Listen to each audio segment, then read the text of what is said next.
بروز اتوار بتاریخ 9 جنوری 1977 عیسوی حضرت شہید اللہ فریدی رحمۃ اللہ علیہ نے فرمایا کہ ہمارا بھی چھوٹا سا حج تھا۔ پاک پٹن شریف میں حضرت بابا فرید الدین گنج شکر رحمۃ اللہ علیہ کے عرس کے بارے میں گفتگو ہو رہی تھی۔ اس میں شرکت کے بعد حضرت شہید اللہ فریدی رحمۃ اللہ علیہ واپس تشریف لائے تھے۔ اس سلسلے میں حضرت صاحب نے فرمایا کہ ہمارا بھی ایک چھوٹا سا حج تھا۔ ہم بیت اللہ سے مقابلہ کرتے ہیں، کیونکہ حج کا مقابلہ تو ظاہر ہے کسی چیز سے نہیں ہو سکتا ہے، لیکن حج کا کیونکہ مطلب یہ ہے کہ کسی جگہ کو منتخب کر کے ایک خاص ارادے سے وہاں پہنچنا ہے، یعنی قصد کر کے پہنچنا ہے۔ حج کے معنی یہ ہیں، اصل معنی اس الفاظ کے ہیں قصد کرنا، ارادہ کرنا۔ ایک خاص ارادے سے جب انسان کسی مقام کی زیارت کے لیے اپنے گھر سے نکلتا ہے تو عام معنوں میں وہ حج ہے، کیونکہ حج کے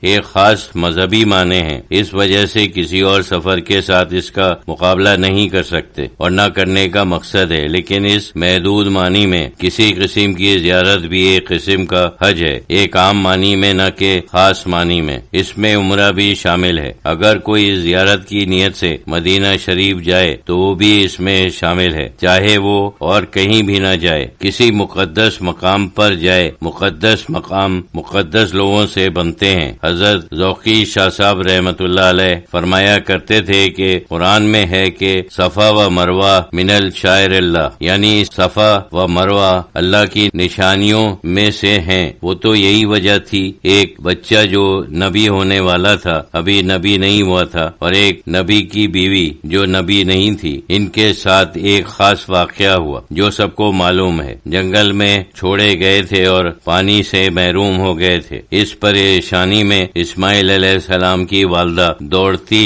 رہی ہیں، پھر ایک معجزے کے طور پر پانی نکل آیا۔ اسی واقعے کے تحت صفا و مروہ شاعر اللہ ہو گئے۔ مطلب یہ ہے کہ کوئی مقام بلا وجہ شاعر اللہ نہیں بنتا، بلکہ کسی واقعے کی وجہ سے بنتا ہے۔ ضروری نہیں اس واقعے میں کوئی نبی شامل ہو، بعض دفعہ غیر نبی بھی اس میں شامل ہوتے ہیں اور انہی کی وجہ سے وہ مقام شاعر اللہ ہو جاتا ہے۔ صفا و مروہ کے علاوہ اور بھی بہت مثالیں دی جا سکتی ہیں، ہم نتیجہ نکال سکتے ہیں۔ یہ ضروری نہیں ہے کہ شاعر اللہ کے لیے کوئی نبی براہ راست شامل ہو، بلکہ نبی سے متعلقین جو لوگ ہیں ان سے بھی شاعر اللہ ہو جاتے ہیں۔ بزرگ کیونکہ رسول اللہ صلی اللہ علیہ وسلم کے متعلقین ہیں، قریبی ہیں، ان کے مقامات بھی شاعر اللہ میں سے ہو جاتے ہیں۔ ہر چیز کے لیے خاص صورت ہوتی ہے اور ایک عام صورت ہوتی ہے۔ وہی اصول جو خاص صورت میں ضروری ہیں، وہی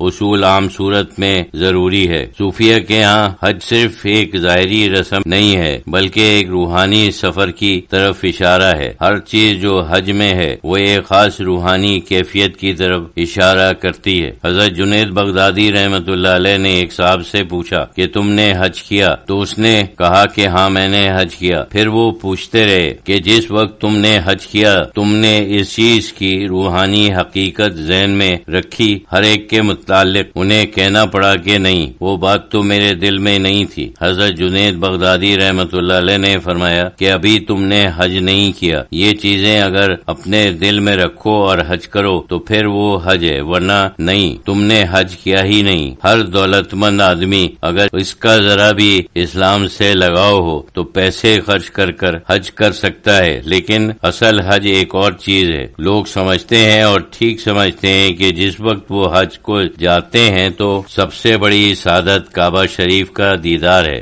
ایک عمارت کو دیکھنا بذات خود سعادت نہیں ہے، اس کو خدا کا گھر سمجھ کر دیدار کرنا سعادت ہے۔ وہ بھی کسی چیز کی طرف اشارہ ہے، کیونکہ اللہ تعالیٰ کا کوئی گھر نہیں ہے، یہ اصل میں اللہ تعالیٰ کی رویت کی طرف اشارہ ہے، جس کو انبیاء اور اولیاء ہمیشہ بیان کرتے رہے۔ قرآن شریف میں اس کی طرف صاف اشارہ ہے کہ آخرت میں اللہ تعالیٰ کی رویت ہوگی، جنہیں اللہ تعالیٰ کا دیدار ہوگا۔ اللہ تعالیٰ نے ہماری آسانی کے لیے ایک مثال دی ہے اور وہ ہے کعبہ۔ اس کا مطلب یہ نہیں ہے کہ صرف کعبہ کے پتھروں کو دیکھنا بذات خود سعادت ہے، بلکہ یہ سمجھنا کہ ہم اللہ تعالیٰ کی رویت یعنی اس کی ذات کو اور اس کی صفات کو ہم دیکھ رہے ہیں، یہ سعادت ہے۔ اس سفر کے لیے کچھ ابتدائیہ اور کچھ اختتامیہ ہے۔